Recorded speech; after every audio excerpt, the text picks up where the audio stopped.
Hello friends, स्वागत है आप सभी का आपका अपना यूट्यूब चैनल जीटीएम स्टडी में। दोस्तों, आज के इस वीडियो में 12th क्लास हिंदी 100 मार्क्स का 20 प्रश्न लेकर आए हैं। दोस्तों, बस आपको क्या करना है कि यह पूरा वीडियो को देखना है और जो भी प्रश्न आएगा उसका आंसर आपको सही सही आंसर देते चलना है। ठीक है, यानी सबसे पहले आंसर आपको देखना है कि इस प्रश्न का आंसर क्या होगा, उसके बाद हमारा आंसर देखिएगा। ठीक है, क्योंकि दोस्तों हम साथ साथ में आपको आंसर भी बताते चलेंगे। ठीक है, और लास्ट में हमें आप कमेंट करके बताइएगा कि 20 प्रश्न में से कितने का आंसर आपका सही हुआ है। ठीक है, तो ज़रूर से ज़रूर आप हमें कमेंट करके बताइएगा। दोस्तों, यह वीडियो का मेरा पर्पस है कि आपका जो है परीक्षा का सबसे बेहतर तैयारी करा सके, आपका परीक्षा के लिए कॉन्फिडेंस को बढ़ा सके। ठीक है, इसलिए वीडियो के अंत तक ज़रूर बने रहेगा। और वीडियो तो आप लोग ज़रूर देखते हैं दोस्तों, लेकिन कमेंट करके नहीं बताते हैं कि आपका कितना आंसर सही हुआ। ठीक है, तो ज़रूर से ज़रूर बताइएगा। तो चलिए आज की वीडियो हम शुरू करते हैं। फर्स्ट क्वेश्चन में कह रहा है कि सच्चिदानंद हीरानंद वात्स्यायन अज्ञे द्वारा लिखी हुई कहानी कौन सी है। पहला ऑप्शन दे रहा है त्रिच, दूसरा में दे रहा है रोज, और तीसरा में दे रहा है उसने कहा था, और चौथा में दे रहा है सुखमय जीवन। तो दोस्तों, सबसे पहले आपको सभी प्रश्न का आंसर आपको पहले खुद से बताना है कि उसका राइट आंसर क्या होगा, उसके बाद आंसर हमारा देखना है। ठीक है, क्योंकि हम साथ साथ में आंसर भी बताते चलेंगे और आप हमें लास्ट में ज़रूर बताइएगा कि कितना प्रश्न आपका सही हुआ है। ठीक है, तो इसका पहले आंसर आप पहले खुद से सोचिए कि इसका राइट आंसर क्या होगा। तो दोस्तों, अज्ञे जी के द्वारा जो लिखी हुई कहानी है वो कौन है, तो रोज है। ठीक है, तो बी ऑप्शन यहाँ पे बिल्कुल करेक्ट आंसर हो गया, रोज। और उसने कहा था और सुखमय जीवन जो है वह चंद्रधर शर्मा गुलेरी के द्वारा लिखा हुआ है। ठीक है, इसे भी आप याद रखिएगा, आपके एग्जाम में पूछ सकता है। अगला क्वेश्चन मेरा दूसरा नंबर कह रहा है किसके न होने से सृष्टि गूंगी प्रतीत होती है। पहला ऑप्शन में दे रहा है श्रवण शक्ति, दूसरा में दे रहा है वाक्य शक्ति, तीसरा में दे रहा है दिव्य शक्ति, चौथा में दे रहा है स्मरण शक्ति। तो किसके ना होने से सृष्टि गूंगी प्रतीत होती है, तो वाकस शक्ति। तो बी ऑप्शन यहाँ पे बिल्कुल करेक्ट आंसर हो गया, वाकस शक्ति। ये सभी प्रश्न आपको हम चैप्टर वाइज वीडियो में आपको हिंदी 100 मार्क्स में करवाए हैं। दोस्तों, अगर आप मेरा चैप्टर वाइज का वीडियो नहीं देखें तो ज़रूर देख लीजिएगा, ये सभी प्रश्न आपको उसमें मिल जाएगा और यही सब प्रश्न आपके एग्जाम में पूछे जाएंगे। ठीक है, तो तीसरा क्वेश्चन में कह रहा है कि अर्धनारीश्वर में किस गुण का समन्वय है। नारी के, पुरुष के, नारी और पुरुष दोनों के, इनमें से कोई नहीं। तो दोस्तों, अर्धनारीश्वर में जो है किस गुण का समन्वय है, तो यह नारी और पुरुष दोनों के है। ठीक है, तो इसलिए सी ऑप्शन यहाँ पे बिल्कुल करेक्ट आंसर हो गया, नारी और पुरुष दोनों के। अगला क्वेश्चन मेरा चौथा नंबर कह रहा है कि जयप्रकाश नारायण ने संपूर्ण क्रांति वाली ऐतिहासिक भाषण कहाँ और कब दिया था। यानी संपूर्ण क्रांति का जो ऐतिहासिक भाषण जो दिए थे जयप्रकाश नारायण, वह कब और कहाँ दिए थे। तो दोस्तों, इसका जो राइट आंसर हो जाएगा वह पटना में 5 जून 1974 ईस्वी को दिए थे। ठीक है, पटना में दिए थे और कब दिए थे, तो 5 जून 1974 ईस्वी को दिए थे। तो डी ऑप्शन यहाँ पे बिल्कुल करेक्ट आंसर हो गया, पटना में 5 जून 1974 ईस्वी को। तो डी ऑप्शन यहाँ पे करेक्ट है। नेक्स्ट क्वेश्चन पाँचवा में कह रहे हैं कि बचपन में लहना सिंह लड़की से बार बार कौन सा प्रश्न करता था। यानी बचपन में जो लहना सिंह था वह लड़की से जो बार बार कौन सा प्रश्न करता था। पहला ऑप्शन दे रहा है तेरा नाम क्या है, दूसरा में दे रहा है तू कहाँ रहती है, और तीसरा में दे रहा है तेरी कुड़माई हो गई, और चौथा में तेरी शादी हो गई। तो दोस्तों, बचपन में जो लहना सिंह था वह लड़की जो है उससे बार बार प्रश्न क्या करता था कि तेरी कुड़माई हो गई। तो सी ऑप्शन यहाँ पे बिल्कुल करेक्ट आंसर है, तेरी कुड़माई हो गई। ठीक है, लड़की से यही प्रश्न बार बार पूछा करता था लहना सिंह। और दोस्तों, यहाँ पे एक प्रश्न आपसे और पूछा जाता है कि कुड़माई का अर्थ क्या होता है। ठीक है, तो कुड़माई का अर्थ क्या होता है, तो आप हमेशा याद रखिएगा, कुड़माई का अर्थ जो होता है वह सगाई होता है। ठीक है, आप इसे याद रखिएगा। तो ये लड़की से प्रश्न पूछता था कि तेरी कुड़माई हो गई, तो लड़की जो है शर्माकर हंसकर भाग जाती थी। ठीक है, तो आप इसे जरूर याद रखिएगा। तो सी ऑप्शन यहाँ पे करेक्ट है। अगला क्वेश्चन में छठा नंबर में करें कि केंद्रीय असेंबली में बम फेंका था। केंद्रीय असेंबली में बम फेंका था भगत सिंह, बटुकेश्वर दत्त, राजगुरु, इनमें से सभी। तो दोस्तों, केंद्रीय असेंबली में जो बम फेंके थे वह इनमें से सभी फेंके थे। ठीक है, तो डी ऑप्शन यहाँ पे बिल्कुल करेक्ट आंसर है, इनमें से सभी। तो डी ऑप्शन यहाँ पे करेक्ट हो गया। अगला क्वेश्चन मेरा 7 नंबर में कह रहा है कि अज्ञे का जन्म हुआ था। अज्ञे जी का जो जन्म हुआ था दोस्तों वह कब हुआ था। काफ़ी महत्वपूर्ण प्रश्न है दोस्तों। अज्ञे जी का जो जन्म हुआ था वह कब हुआ था। 7 मार्च 1911 को, 18 मार्च 1912 को, 23 अप्रैल 1911 को, और चौथा में दे रहा है 25 मई 1913 को। तो दोस्तों, पहले इस प्रश्न का आंसर आपको खुद से सोचना है। तो दोस्तों, अज्ञे जी का जो जन्म हुआ था वह 7 मार्च 1911 ईस्वी को हुआ था।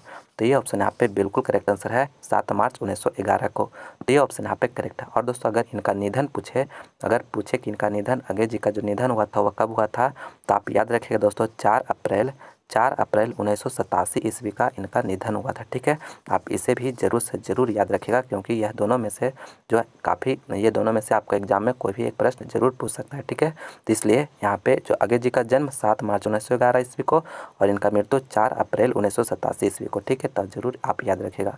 तो चलिए आगे चलते हैं दोस्तों। अगर अभी तक इस वीडियो को लाइक नहीं किए हैं तो लाइक ज़रूर करिएगा, अपने दोस्तों में से ज़्यादा शेयर करिएगा दोस्तों, और उन्हें भी स्कोर ज़रूर पूछिएगा कि आप उसमें कितना सही किए हैं। और आप हमारे चैनल को अभी तक सब्सक्राइब नहीं किए हैं तो प्लीज़ इस चैनल को सब्सक्राइब करके बेल आइकन भी प्रेस कर लीजिएगा, ताकि हम नई वीडियो अपलोड करें तो उसका नोटिफिकेशन आप लोगों को सबसे पहले मिले। और दोस्तों, आप मेरा और भी दूसरा सब्जेक्ट का वीडियो देखना चाहते हैं तो लिंक डिस्क्रिप्शन में दिया हुआ है, वहाँ पर जाकर आप मेरा दूसरा सब्जेक्ट का वीडियो ज़रूर देखिएगा। वहाँ पर आपको काफ़ी महत्वपूर्ण प्रश्न आपको कराया गया है, जो कि आपके बोर्ड एग्जाम के लिए काफ़ी ही महत्वपूर्ण है।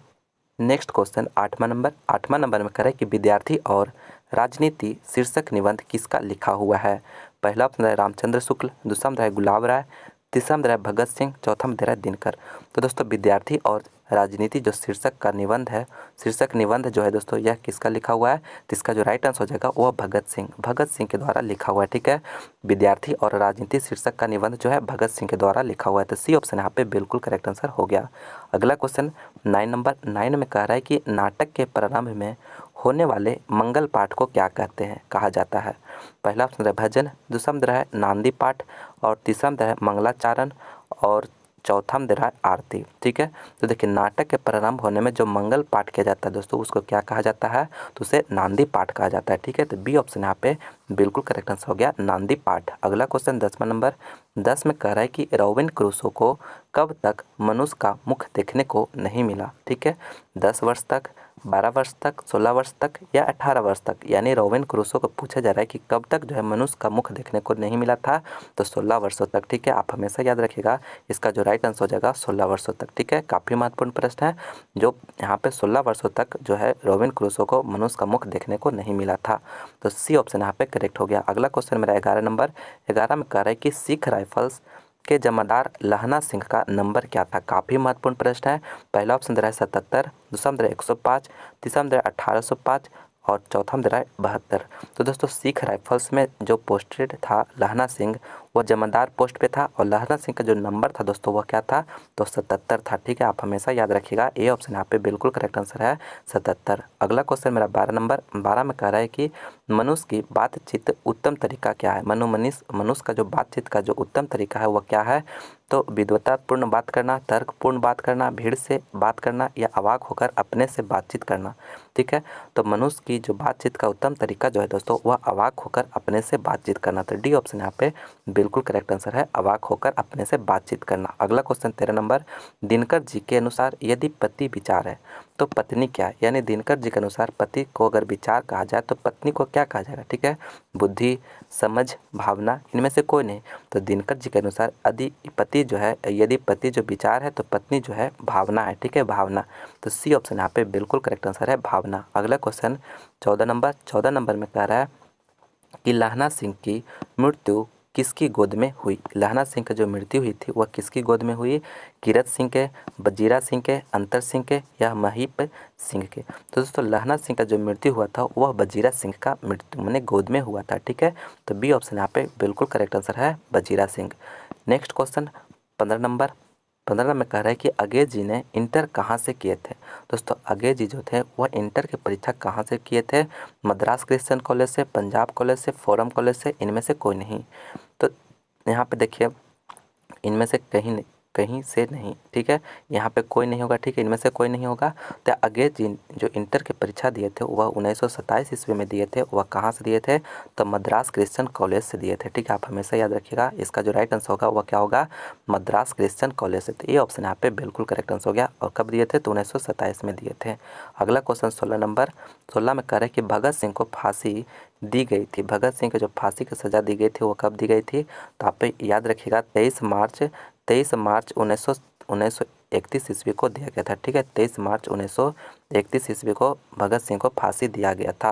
तो ये ऑप्शन यहाँ पे बिल्कुल करेक्ट आंसर है, 23 मार्च 1931 ईस्वी को। अगला क्वेश्चन 17 नंबर 17 में कह रहा है कि अगेत जी की कौन सी कहानी गैगरीन शीर्षक नाम से प्रसिद्ध है।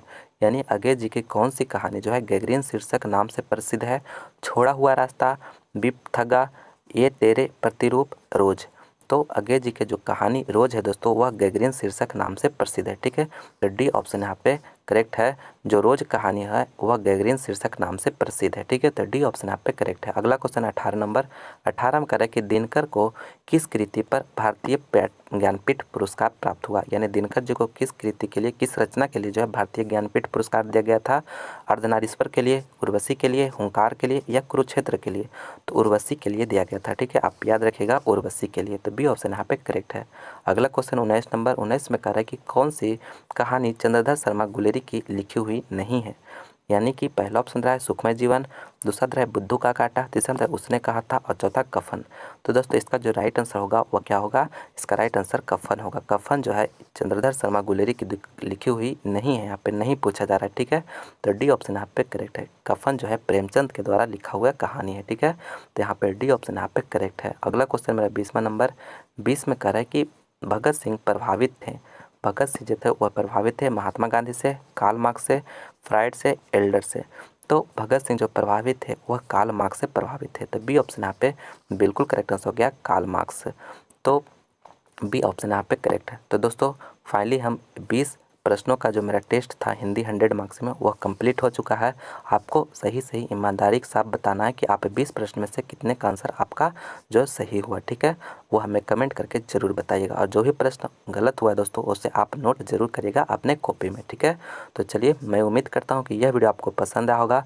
तो प्लीज़ इस वीडियो को लाइक करें, अपने दोस्तों में भी इसे ज़्यादा से ज़्यादा शेयर करें। और आप हमारे चैनल को अभी तक सब्सक्राइब नहीं किए हैं तो प्लीज़ चैनल को सब्सक्राइब करके बेल आइकन को प्रेस कर लीजिएगा। साथ ही ऑल नोटिफिकेशन ज़रूर दबाइएगा दोस्तों। इससे होगा कि हम अपलोड करेंगे वीडियो तो उसका नोटिफिकेशन आप लोगों को जल्दी से मिलेगा। ठीक है, तो प्लीज़ हमारे इस चैनल को सब्सक्राइब जरूर से ज़रूर कर लीजिएगा। तो चलिए मैं उम्मीद करता हूँ कि यह वीडियो आपको अच्छा लगा। ठीक है, तो चलिए मिलते हैं हम अगले वीडियो में। इस वीडियो को देखने के लिए बहुत बहुत धन्यवाद।